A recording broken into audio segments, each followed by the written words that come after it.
अस्सलाम वालेकुम दोस्तों, मैं श्याम हयात अदबी रंग में तव्हांखे भली कार। अॼु जे हिन मौज़ू जो उनवान आहे अदब जूं शाख़ूं।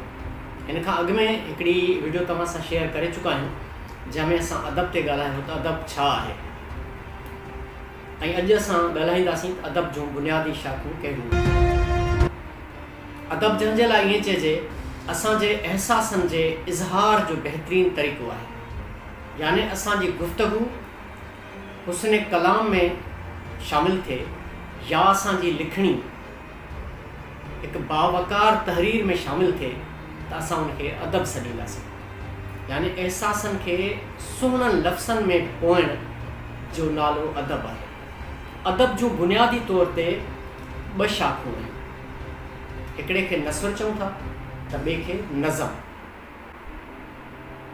हाणे नसुर बि असांजो इज़हार आहे, असांजे जज़्बनि अहसासनि सोच जो फ़िक्र जो, त नज़म बि असांजे अहसासनि जो इज़हार आहे, पर ॿिन्ही इज़हार जो तरीक़ो अलॻि अलॻि आहे।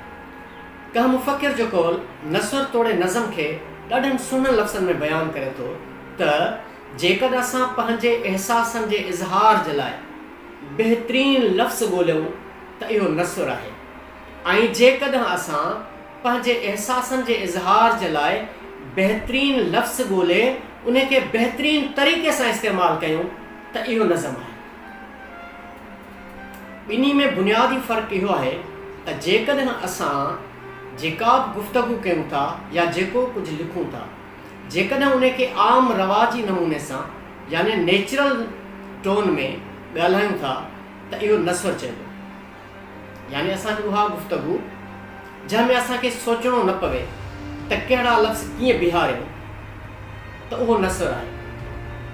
ऐं जेकॾहिं असां पंहिंजनि अहसासनि खे जेको कुझु सोचूं था उनखे बयानु करणु वक़्तु कुझु कारब कुझु सांचा ॻोल्हियूं ऐं उन्हनि में उन्हनि अहसासनि खे फिट करे ऐं पोइ पेश कयूं त उहो नज़म चवराइबो। सवले नमूने सां ईअं खणी चऊं त नसुर ऐं नज़म में बुनियादी फ़र्क़ु हिकिड़ो इहो आहे त नज़म में काफ़ियो रदीफ़ इस्तेमालु थिए थो, जॾहिं त नसुर में काफ़े रदीफ़ जी गुंजाइश न आहे या ज़रूरत न आहे। अच्छा, अहिड़े ई तरीक़े सां नसुर में वरी ग्रामेटिकल स्ट्रक्चर जी ज़रूरत आहे, सर्फ़ नव जी ज़रूरत आहे, पर नज़म में वरी उनजी ज़रूरत न आहे।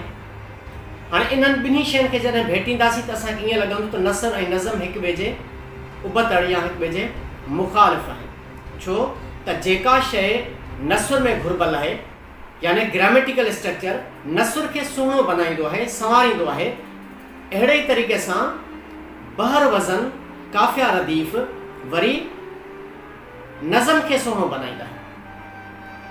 हाणे ख़बर पई असां जेको कुझु सोचूं था, असां जेको कुझु ॻाल्हायूं था उन में जेकॾहिं सुहिणा लफ़्ज़ इस्तेमालु कंदा हलूं ऐं ग्रामेटिकल स्ट्रक्चर ॾींदा हलूं त उहो असांजो नसुर आहे, ऐं जेकॾहिं असां उन में वरी बहर वज़न खणूं काफ़िया रदीफ़ खणूं त उहो वरी असांजो नज़म थी पवंदो। हाणे नसुर ऐं नज़म खे वरी अलॻि अलॻि असां बयानु कंदासीं त नसुर जूं अलॻि सिन्फ़ूं आहिनि ऐं नज़म जूं अलॻि सिन्फ़ूं आहिनि। जीअं अदब खे असां बुनियादी तौर ते ॿिनि शाख़ुनि में विरहायो आहे नसुर ऐं नज़म में, तीअं अॻिते हलंदासीं त नसुर खे वरी वधीक शाख़ुनि में विरहायो आहे ऐं नज़म खे वरी वधीक शाख़ुनि में। मिसाल, हिकिड़ो नसुर अफ़सानवी थिए थो त ॿियो ग़ैर अफ़सानवी थिए थो। हाणे उन खे ॾिसंदासीं त कहाणियूं, आखाणियूं, दास्तान, नाविल, अफ़साना, मज़मून, तर्जुमा, इहे सभई नसुर जा क़िस्म आहिनि। अहिड़े तरीक़े सां नज़म में वरी ईंदासीं त नज़म जूं वरी अलॻि शाख़ूं आहिनि, जंहिंमें ग़ज़ल आहे, नज़म आहे, वाई आहे, काफ़ी आहे, चौसिटा आहिनि, टेड़ू आहिनि, बैत आहिनि, दोहा आहिनि। अहिड़े तरीक़े सां नज़म जा वरी अलॻि अलॻि आहिनि। हाणे असां इंशाअल्लाह ईंदड़ जेका वीडियो ठाहींदासीं उन में कोशिशि कंदासीं त हर सिन्फ़ जी अलॻि वीडियो ठाहियूं जीअं तव्हांखे सम्झण में सवलाई थिए। मिसाल, नसुर जी ठाहींदासीं त दास्तान छा आहे उनजी अलॻि वीडियो ठाहींदासीं, तव्हां सां शेयर कंदासीं, ऐं कहाणी छा आहे, आखाणी छा आहे, ड्रामो छा आहे, उनजा बुनियादी स्ट्रक्चर कहिड़ा आहिनि, ऐं ग़ज़ल छा आहे, काफ़ी छा आहे, वाई छा आहे, उन्हनि जा स्ट्रक्चर बुनियादी कहिड़ा आहिनि, उहा सिन्फ़ कीअं लिखबी आहे, उहे अलॻि अलॻि वीडियो ठाहींदासीं। इंशाअल्लाह जुड़िया रहिजो असांजे हिन चैनल सां। असां कोशिशि कंदासीं त हिन चैनल जे थ्रू तव्हांखे अदब जे हवाले सां पूरी बुनियादी ॼाण फ़राहम कयूं। ॾिसणु विसारींदा अदबी रंग।